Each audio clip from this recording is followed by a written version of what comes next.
ওভেনে আস্তে করে আঁচ দিয়ে ওভেনে পিঠে খোলাটা বসিয়ে দেবো। তারপরে নুন দিয়ে সামান্য উষ্ণ গরম জল দিয়ে চালের গুঁড়িটা গুলে নেব। তারপরে একে একে অল্প এক হাতা করে দিয়ে দিয়ে এরকম সুন্দর ছোট ছোট পিঠে তৈরি করে নেব।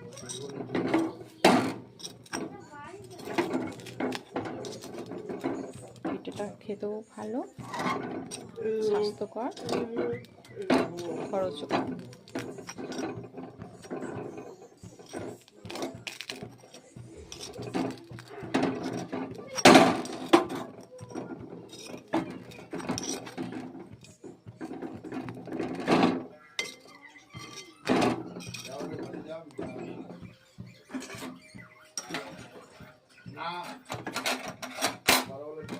এভাবে এক এক করে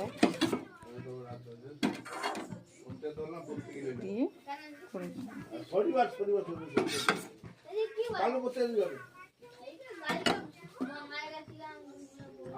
বেশি সময় লাগে, 4 থেকে 5 মিনিট সময় লাগে।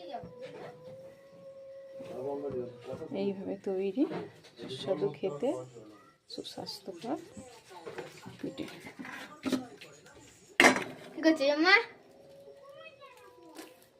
পিঠে রেডি। খেজুরের গুড় দিয়ে, নলেন গুড় দিয়ে পিঠে।